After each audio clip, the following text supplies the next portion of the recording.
Hello students, now in the next part of electrolysis we are going with some of the examples of this process. The first example is there for molten lead bromide electrolysis.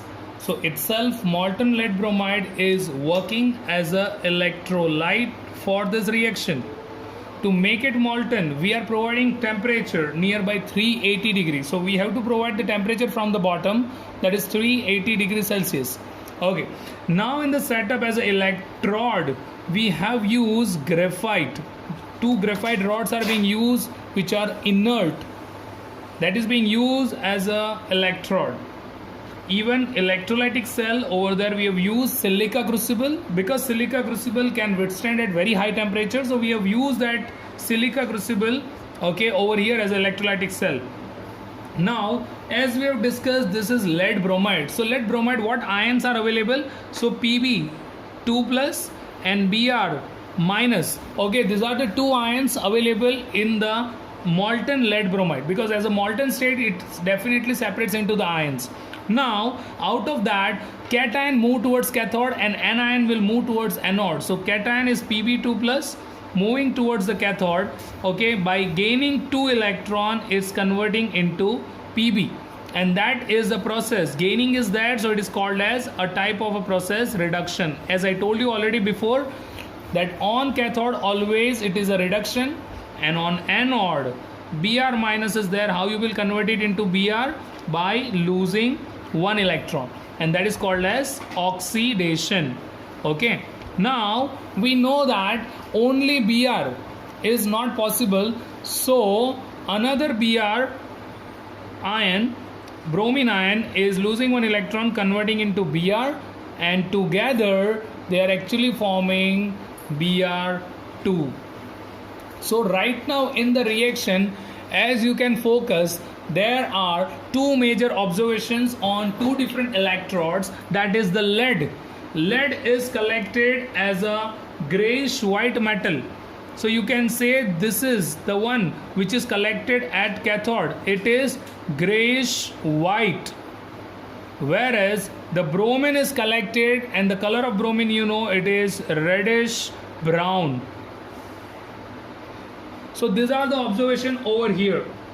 So the major thing, how this reaction is done, the electrons, how it is being taken and being loosed by the different ions that we have seen, for making this particular molecules of Br2 and the lead. Now here some of the reasons they will ask: graphite, why it is used? So you can use instead of graphite platinum also, but platinum is quite costly and it can be easily affected by bromine vapor, whereas graphite is unaffected with the bromine vapor. So bromine vapor is not affecting this graphite, that's why it is being used. So this is all about electrolysis of molten lead bromide. Second example is there for acidified water. Now acidified water, why we have taken? Actually it is an electrolysis of water only, but we know that distilled water doesn't contain any ion. So the water should be ionized by adding something. So for addition we have used dilute H2SO4. So this dilute H2SO4 is somehow catalyzing the reaction, and it favors the ionization of water into the H plus and OH minus ions. That's why this example is also considered as an example of catalysis, done by dilute H2SO4. Another thing over here, this electrolysis over there, the electrode what we have used here, that electrodes are the rod containing a platinum foil. So any metal rod, but it is being covered with a platinum foil which is working as a inert electrode. The whole setup, you can see it's having a spatial arrangement. This is the electrolytic cell called as Hofmann's voltameter. Now as we have seen, this is the acidified water electrolysis, where we have used electrolyte as a dilute H2SO4 and water only. And why dilute H2SO4 is used even for that? It is a non-volatile acid as compared to other acids. So we have used it for ionization. Now, in the setup, what are the total ions available? So if water we will consider, so it contains H plus and OH minus ion. And if H2SO4 you consider, then it is H plus and SO4 2 minus. So in short, total H plus on cation as a cation and OH minus and SO4 2 minus as a anions available in this solution. Now, as per that, we will go with the reaction which is done at cathode. So definitely you can say which ion will go towards cathode. So only one ion is there, H plus. So H plus will start moving towards cathode and converting into H. How you will convert it? By gaining one electron. Okay, we know that it is H2 molecule, so we will go with 2H plus 2 electron and it will convert into H2, and this is the reduction process. Okay, now on anode 2 ions will migrate, OH minus and SO4 2 minus ion, but according to lower in the position is OH minus ion. I think anion electrochemical series you know, and in that lower in the position OH minus ion will come. So OH minus ion, by losing one electron, converting into OH. This is oxidation reaction. Now the major thing is what?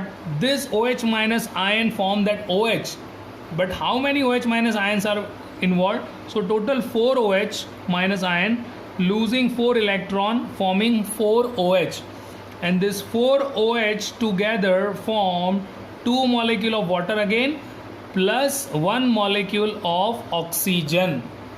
Okay, so this is how the reaction occurs on anode and cathode. Now something to note down here is SO4 2 minus ions, after completion of OH minus ion, they are also already migrated towards the anode, and at the same moment more amount of H plus ions are there which are being discharged at cathode. So this discharge of OH minus ion disturbs the ionic equilibrium of water. Okay, so here more amount of H plus is there and less amount of OH minus ions are available. Because of that, to maintain it, again this acid ionizes more amount of this water. So this water again it ionizes, from that more H plus will be formed, and that H plus and SO4 2 minus again it will combine to form H2SO4 towards the anode. Okay, so in short, at the end H2SO4 will be remaining in the same way, and the total water ions H plus and OH minus ions will be collected in the form of hydrogen gas and oxygen gas on the electrode. Now here the hydrogen and oxygen is collected in a ratio of 2:1 by volume, means more amount of hydrogen gas we will collect as compared to oxygen. And you know what is the reason for that? If you will focus on the reaction we did like this, on cathode H plus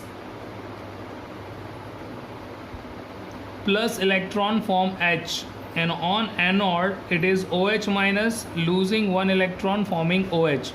Now here we have done like this, 2H plus 2 electron and H2 will form, but instead of here we wrote 4OH 4 electron and 4 OH is formed, and to form that 4 OH, after that we are making 2H2O plus 1 molecule of oxygen. Now can you see here 4 electrons are losing, here 2 electrons are gaining, so it is not electronically balanced. So if I want to balance it, I have to multiply it here with 2.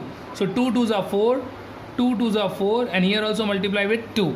So how many hydrogen molecule I got? 2. Here how many oxygen molecule I got? 1. So they came in a ratio of 2:1, and as per the law called as Avogadro law, okay, the molecule number decides the volume. Okay, so if here molecules are double, that means volume also of this gas is double. Okay, so in that way this hydrogen gas is collected more as compared to oxygen. You can see in this collection also, here hydrogen proportion is more and oxygen proportion is less. Okay, this is just because of this particular thing where it is proved hydrogen is to oxygen ratio is 2:1 by volume. Next example we have is a copper sulphate solution using two different electrodes at anode. You can see I made two different conditions of the same solution but with a different electrode. Both the side, as a cathode you can use copper only, but as anode, one side I use inert electrode, that is platinum, and another side I use active electrode, that is copper only. Now in a solution, okay, it is a copper sulphate solution, so total ions available in a solution you focus, so it is copper sulphate, so Cu2 plus and SO4 2 minus, and solution, so it's a water, H plus and OH minus ions are available. Now the major thing, we will go through the first electrolysis using this platinum as an inert electrode as anode. So can you just simply think, in a solution total we have Cu2 plus and H plus ion, which ion will move towards cathode? Both these ions, but which ion will be discharged on cathode? So it is Cu2 plus. Why Cu2 plus? Because it's coming lower in the series, electrochemical series. So Cu2 plus, how you will convert into Cu? By gaining 2 electron, it converts into Cu. Okay, this is one of the reduction reaction. Fine. Okay, now what happened at anode? So on anode, in a solution we have OH minus ion and SO4 2 minus ion. Definitely in the lower series OH minus ion is coming, so OH minus ion, by losing one electron it's converting into OH, you know this. Okay, and then later on we have written 4OH, losing 4 electron, converting into 4OH, and 4OH will form 2H2O plus oxygen. Okay, so here you are getting oxygen on anode and copper is collected on cathode. Now even what you will observe, you know, all the copper 2 plus ion which are there in the solution will be used. So actual copper sulphate solution color is blue, and that blue color of the solution fades. This is the observation. The blue color of the solution fades. Why? Because all the Cu2 plus ion, okay, are used. They are totally used. So there is no Cu2 plus ion available. So the color of the solution, it fades. On the other hand, when you focus on the copper sulphate solution in the same way, here also on cathode, definitely on cathode, the ions are moving from the electrolyte, so Cu2 plus ion only will go. By gaining 2 electron, it convert into Cu. Okay, that is same. And on anode, which ion should move? OH minus and SO4 2 minus ion. Okay, but in this case special thing is done, that is anode is made up of copper, which is an active electrode, and I told you if any electrode is active then it will take part in the reaction. That means instead of accepting this negative radical, this anode itself start dissolving. Okay, the anode start dissolving. As anode will dissolve, what happen? The copper, anode is made up of copper, so copper, by losing 2 electron, it converts into Cu2 plus. So anode get dissolved and that metal will convert into ions. These ions are Cu2 plus, which are totally moving towards cathode, and it gets deposited on the cathode. So cathode rod is getting thicker and thicker, just because the ions from solutions are also going and deposited over there in form of copper, and even the ions which are formed by dissolving this anode is also going towards the cathode. Okay, so in short, the total electrode will be dissolved as per the capacity of the cathode. Okay, and the cathode becomes quite thicker. This is the nature of active electrode, and here the blue color of the solution remain. Why? Because somehow at any time Cu2 plus ion will be available in the solution. Okay, so the color remains the same. So this is a major difference between using inert electrode and active electrode for the case copper sulphate solution. And as this H plus, SO4 2 minus and OH minus ions are not involved over here, they are called as spectator ions, because they have just taken part in the reaction but they are not being discharged, so they are just being into the solution. Now it's time for discussing the uses or the application of electrolysis, where the first application is electroplating. Electroplating, the process in which a thin film of a metal like gold, silver, nickel, chromium, etc. get deposited on another metallic article with the help of electricity. So this electroplating, in that we are making some kind of coating surrounding the articles or the metal, and that is being done for two major purposes only. First for decoration and second for protection. Okay, some article if you want to decorate, you are definitely using this method, and the protection purpose like iron is preventing from rusting with the help of this electroplating mechanism only. Now in this electroplating, there are some conditions, and their conditions are given with the reason. Focusing on the condition first, the article to be electroplated is always kept on cathode. Means whatever articles are there, okay, we want to coat it with some other metal, that is being kept on cathode, because it's always having a nature to gain the electron. Okay, so it's always having deposited at the cathode by gain of electron. Second, the metal to be plated on article is always kept on anode, because just now we have seen the anode becomes active, it involves in the reaction, it get dissolved forming the ions, and that ions are moving towards the cathode. Okay, so that is the major reason why we have kept it on anode. Whatever electrolyte we will use, that must contain the ion what we really want to electroplate. That means if I want to electroplate it with the silver, then silver ion should be there in my electrolyte. Okay, so the electrolyte dissociate into the ions of the metal which migrate towards the cathode and are deposited as natural metallic atoms on the cathode. So if silver I am electroplating, okay, on cathode, then silver ion should be there in the electrolyte. So the first ion which will go from the electrolyte towards the cathode is silver ion. That means the ion of our desire. Current will be applied low and longer time, low current for longer time we are using, because higher current causes uneven deposition. Okay, so longer time and low current initiate a thicker and uniform deposition over there. Okay, and the last thing, we are actually using AC current. We are not using AC current, we are using only DC current. Okay, because AC current causes discharge and ionization to alternate at cathode, thus giving no effective coating. So it's an alternate current is there, so whatever coating is done, it's not done effectively, improper coating will be done, that's why. So as an example, we have the article like a spoon which is being electroplated with the silver. So in that case, definitely that article we are keeping on cathode, and that silver bar we are keeping on anode. The silver rod I took as a anode. Now as I told you, electrolyte should have at least minimum one ion what is our desire to be electroplating. So for that we have used sodium argentocyanide solution. Sodium argentocyanide contain the ions, that is Na plus, Ag plus, Cn minus, and solution is there, so H plus and OH minus. These are the ions available in the electrolyte. Now definitely out of these ions, which ions will migrate towards the cathode? So Na plus, Ag plus and H plus. But which ion will be discharged first? So as in the series, Ag plus is coming bottom in the series, electrochemical series. So first Ag plus ion will go, it accepting one electron, converting into Ag. Okay, that is a reduction process. And at anode is made up of silver, which is active electrode.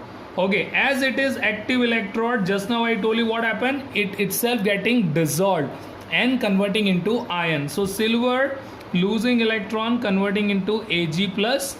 All this Ag plus ion is moving towards cathode and deposited in the form of Ag. Cathode is what? Spoon. So on spoon, that all Ag plus ion is converting and coating in the form of silver. So the spoon is being easily and uniformly coated with a silver. This is how the spoon is being coated with a silver, and the spoon is taken out of the bath repeatedly, washed several times with water, dried, and later on it is polished.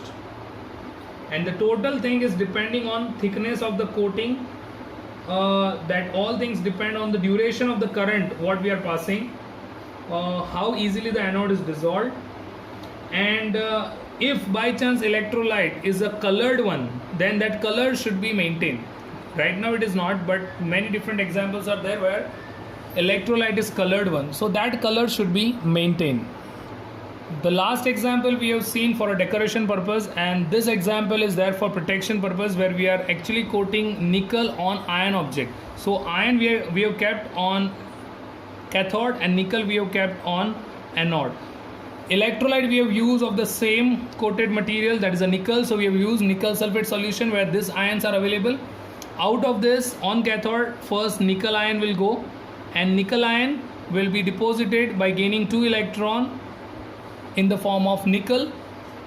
As nickel on anode is a active electrode, definitely that nickel loses 2 electron from that side, converting into Ni2 plus, and all those Ni2 plus is moving towards the cathode and deposited in the form of Ni, and the ion object will be coated with a nickel. So that is a protection purpose how we have used this nickel as a electroplating, as in a electroplating reaction. Now we are discussing about the second application of electrolysis, that is called as electrorefining. That means a process by which the metal containing impurities are purified electrolytically to give a pure metal. Means the electrolysis we are using for separating the pure metal from the impure metal substances. Okay, now in this we have an example of refining or electrorefining of copper. So for that, definitely we have impure copper slabs. So that impure copper slab we are keeping on anode. We are collecting the pure copper on cathode. So as on cathode I kept pure copper strip.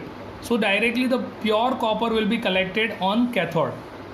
Whatever electrolyte we will use, that electrolyte is having the same ions what is our desired, that is copper. So CuSO4 solution we have used, and with that we are adding some dilute H2SO4 also, because in that most of the impurity will be dissolved. So here dilute H2SO4 is not catalyzing or ionizing the reaction, but it is used for removal of impurity which is being separated from the impure copper slab. So these are the setup, and here you can see these are the impure copper slab, this is the pure copper strip, and the copper sulphate solution we have kept. The pure one is connected to cathode, impure one is connected to anode.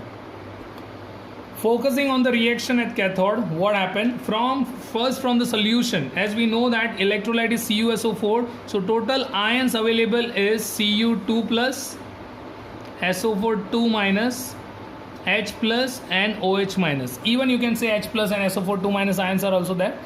Now this Cu2 plus ion is moving towards the cathode, gaining 2 electron, converting into Cu. That means already from solution, from the electrolyte, the copper will start moving towards the cathode.